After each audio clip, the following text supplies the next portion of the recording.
Hello again, and welcome back to another episode of my Let's Play for Final Fantasy XIV.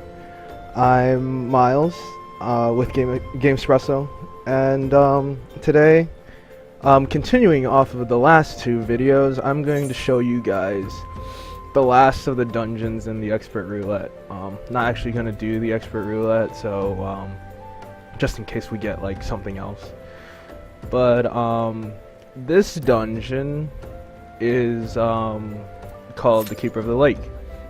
Now, this is a part of the main storyline scenario, and it's actually the last dungeon of the last arc that's available in the game currently. So yeah. I do have cutscenes disabled, so you won't.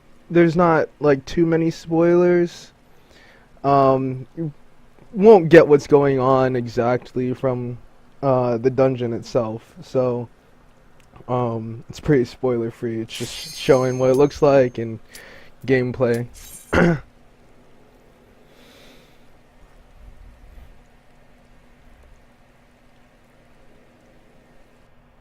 But yeah.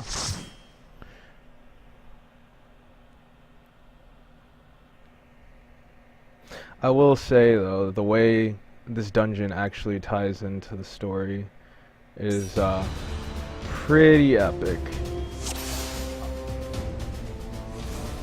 It's probably one of my favorite dungeons to run overall. Alright, so I'm playing Warrior Tank again for you guys. We have a bard, a ninja, and a white mage in this party.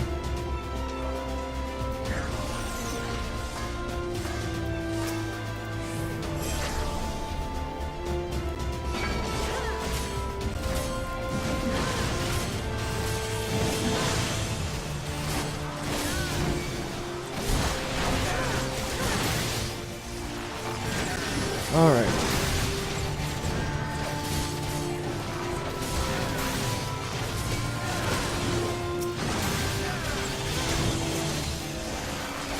I'm actually a bit tankier from the last time you saw me play Warrior.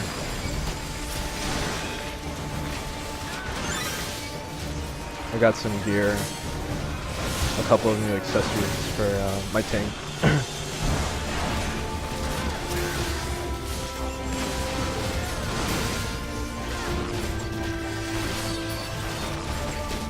Pretty basic start.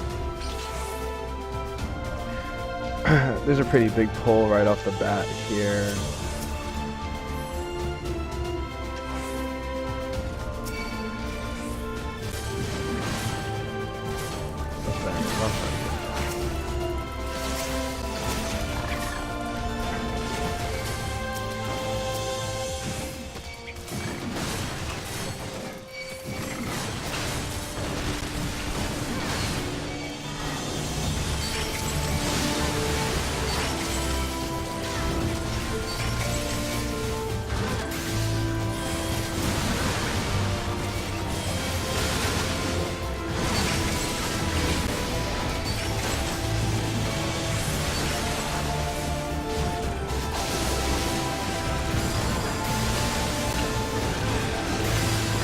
Self-healing.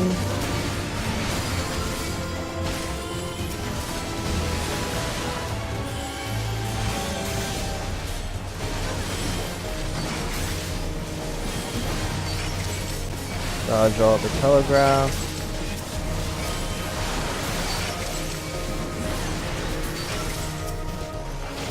And AoE all the baddies down.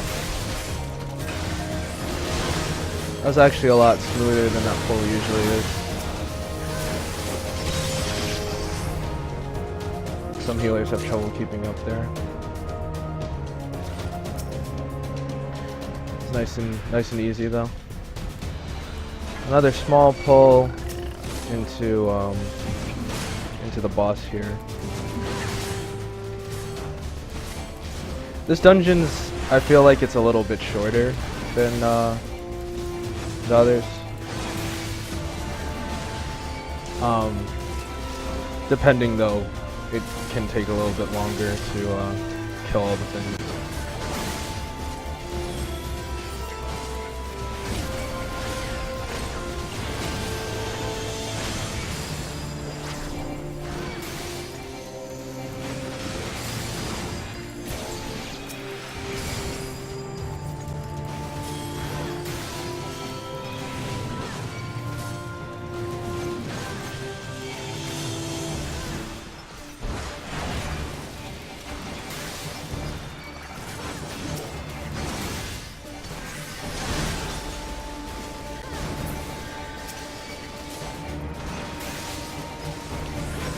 Pretty simple trash pull. And here's the area for the first boss. This dungeon's much more beautiful than the ones we've seen in the past.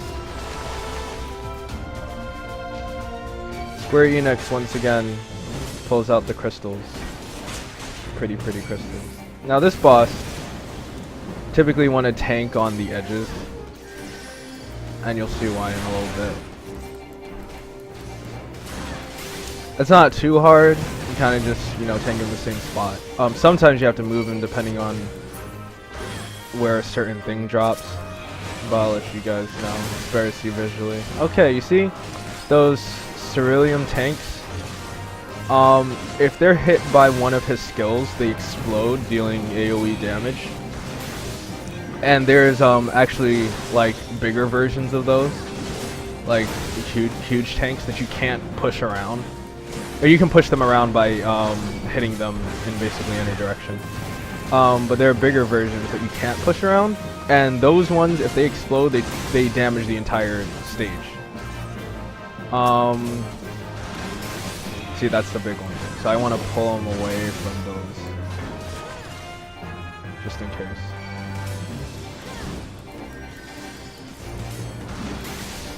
See that any of his telegraph skills will trigger that.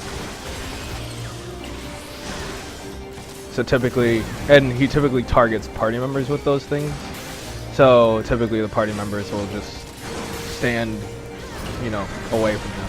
He does do that though. That pulling everything in is really scary. But usually just AoEing the tanks away is enough. And then once again, this group is decent enough where they know to stand, like on the side. This ninja might shoot. And those are gonna chain explode. Yeah, it's awkward. And there's a tank there. It's not good. I didn't even see that. I'm sure our healer will be alright healing through this though. Yeah. Oh god.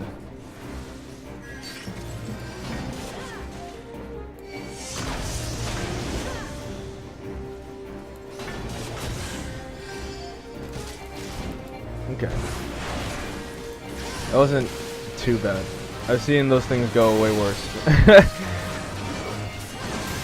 The healer was quick on the meta because it's in between them. But yeah, it's kind of random in what, like, which tanks drop. I've gone whole sections without like a huge tank dropping, and then I've gone sections where there's like 4 or 5 and they all explode at the same time, and I cry.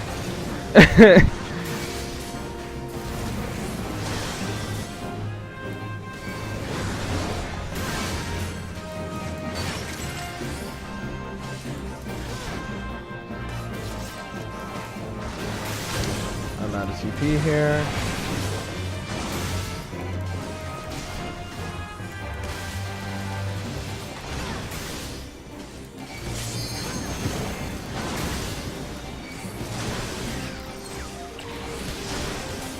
Use the Fury.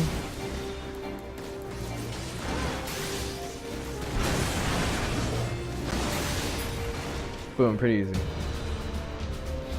It took just a tad bit longer than that fight usually takes. Ooh, do I have those? I don't have those. I am leveling a bard right now. He beat me from. Our bard needed them. I'm leveling a bard right now, and I hope to show you guys maybe some bard gameplay after I'm done showing you guys some in-game content. So yeah, that's the next class I need to gear out. So I'm looking for like stuff here and there.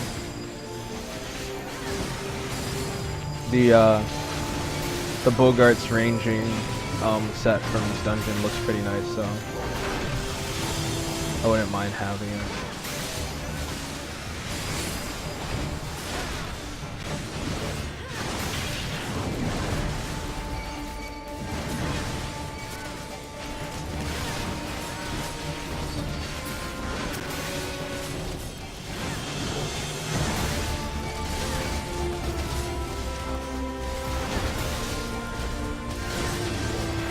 You're gonna hear a really annoying alarm in this next part of the dungeon. It just keeps going until we're clear of this section.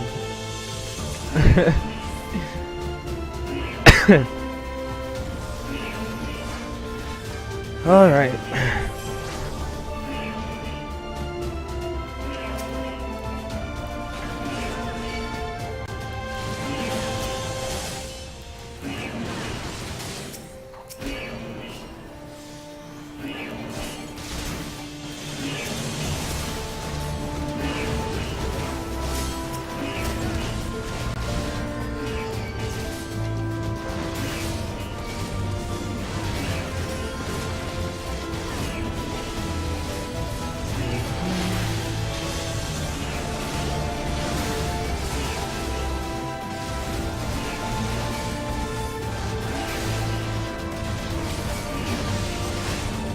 The music in this dungeon is also really awesome.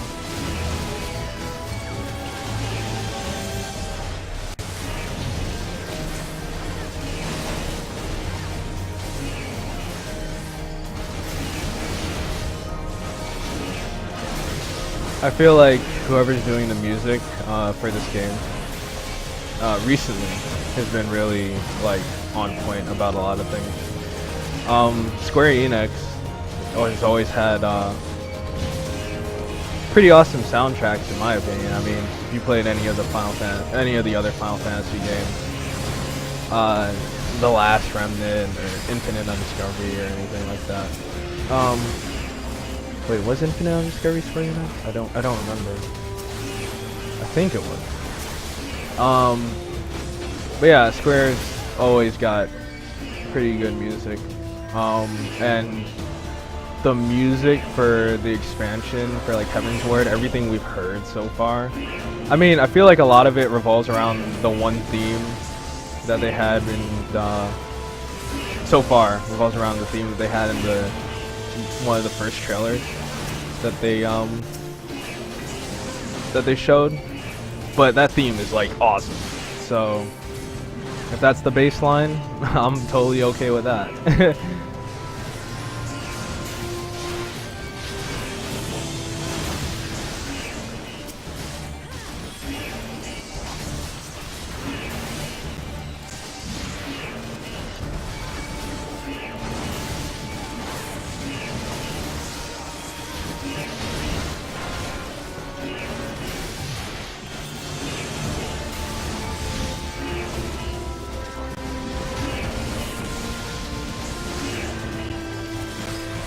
Okay.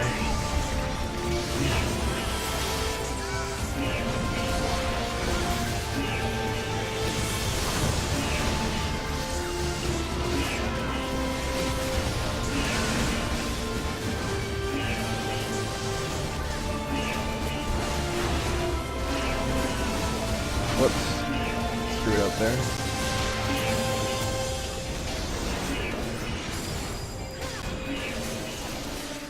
Come on. Come on.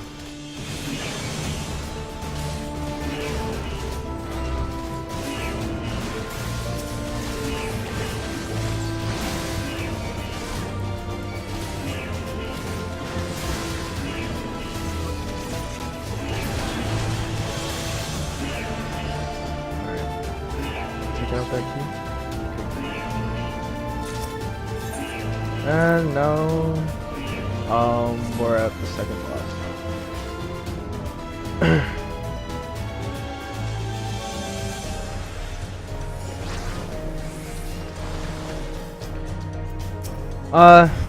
This boss is basically your normal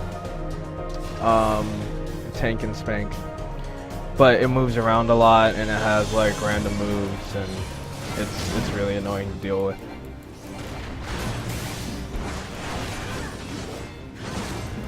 See, that's your like best friend because it stays still. This is like everyone loves it when it does this. Let me see. Does that one move where it targets one person and it drops this fire? Those burn circles. They're dots, obviously.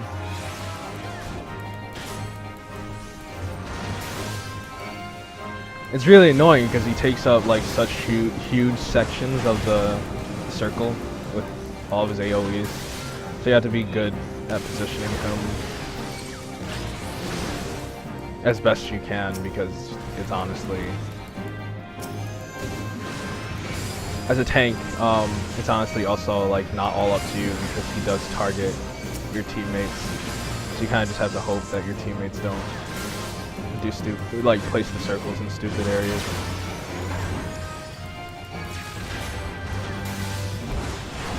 Flamethrower.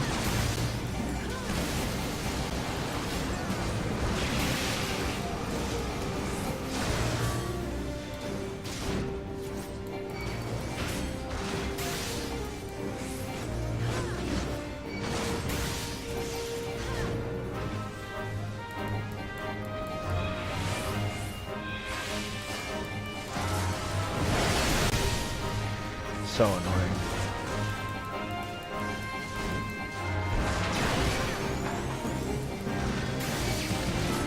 Flamethrower? Flamethrower, please.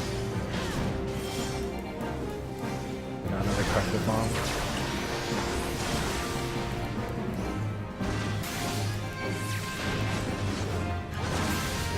There we go.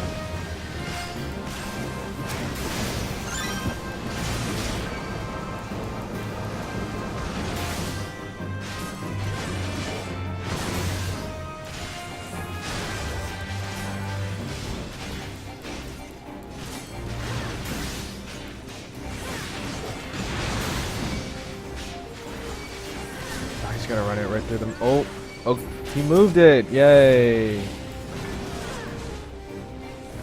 Oh, I should probably position it this way. He's gonna do flamethrower in a second.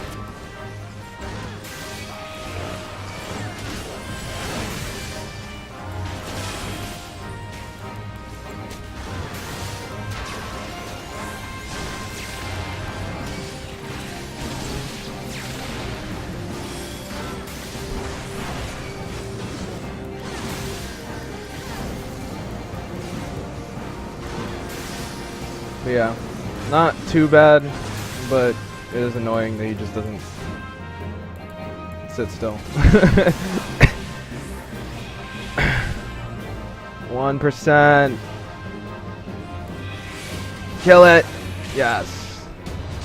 Okay.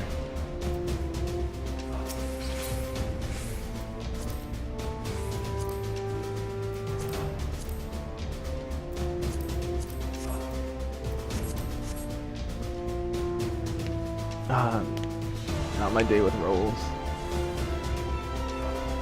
It's whatever.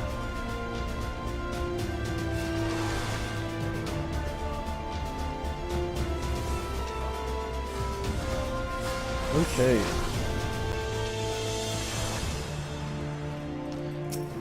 Just a few more trash pulls and then we're at the final boss.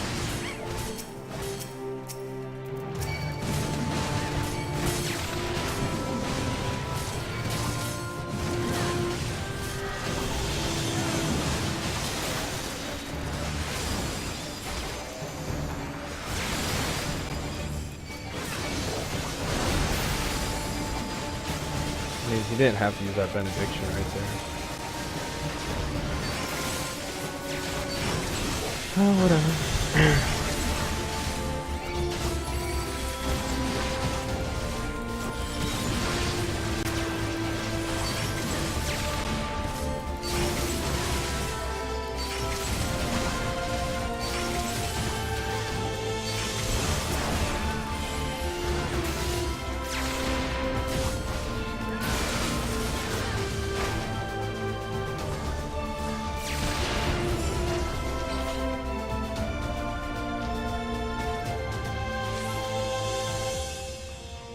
So as we're climbing this thing, that gunship is just firing at us repeatedly.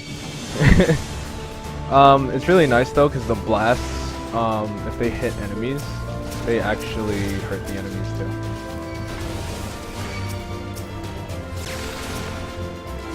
Oh man.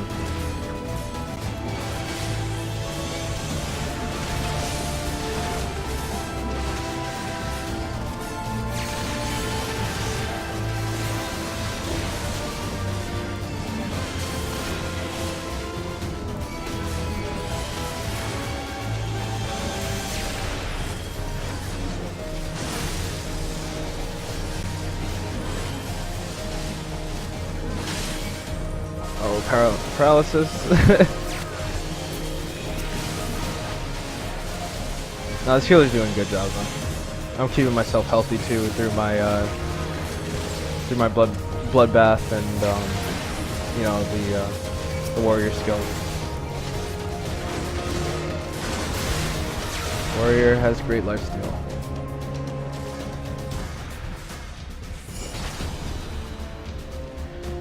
And here we are at the final boss.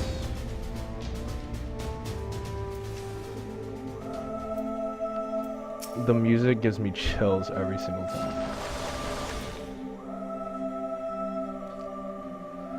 Alright, so for this boss, you actually don't hit on the big head for very much. After a certain amount of time, he becomes invulnerable and brings these two dragons to life, which we have to fight. But he continues to do his moves too, so there's a lot of dodging. But I think it's a pretty fun fight. Important thing to note is if the dragons get too far away from the head, they get this buff that makes their defenses stronger. So you want to keep them at least where they spawn. If you pull them too far away, it's this fight takes way longer than it should. And I actually didn't know that the first time tanking this, and my party was yelling at me and I didn't know why.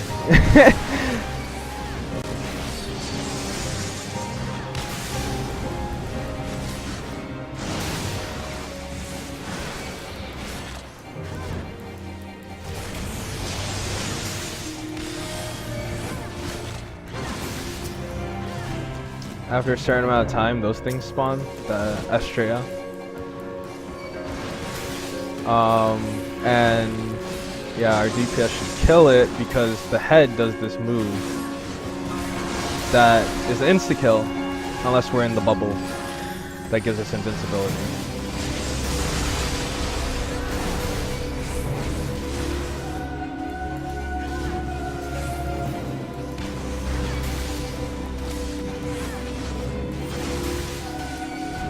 The fight gets harder on the second dragon as he launches more AoEs and stuff.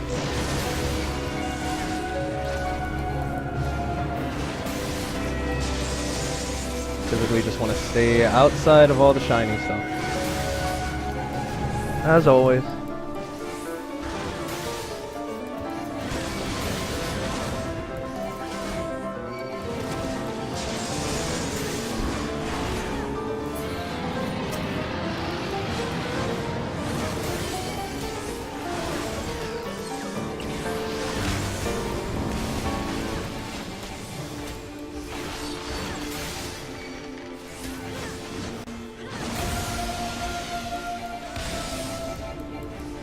Should be waking up another dragon.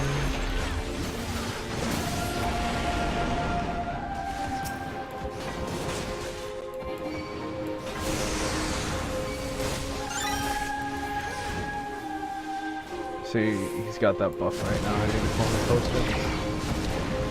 There we go.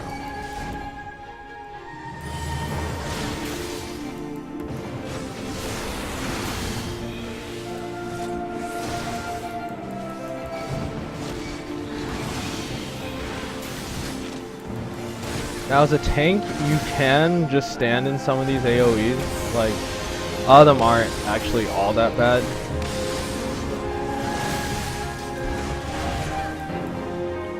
But the ones you do want to avoid are the blue ones. Those ones do hurt quite a bit.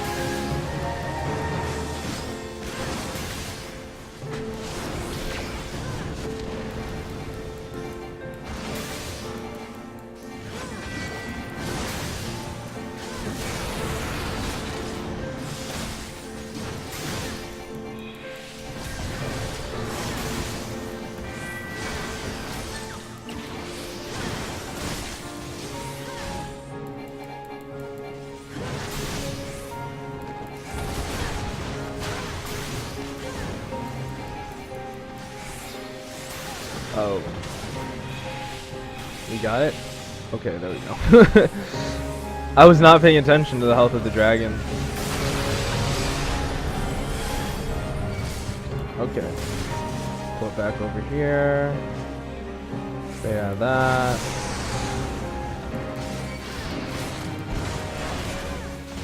Kind of doing my tank thing. You see this one? This one doesn't hurt that one.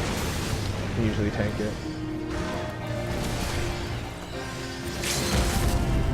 Limit break going out.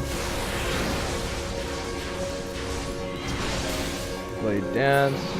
Boom. Now we just hit on him for a little bit.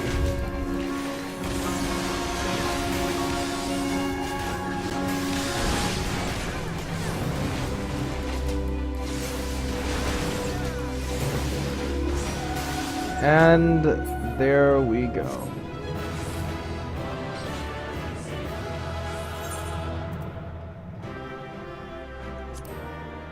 That is Keeper of the Lake. I'll give it to the healer. Kept us healthy pretty much the entire fight. Do I have those? I didn't have those. Nice to have those.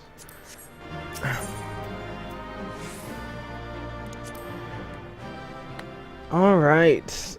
So, yeah, those, that was the last of the 3 dungeons in the Expert Roulette. I'm not sure exactly what we'll be showing next.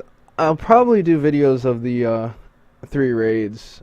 3 raids are called Labyrinth of the Ancients, Circus Tower, and the World of Darkness.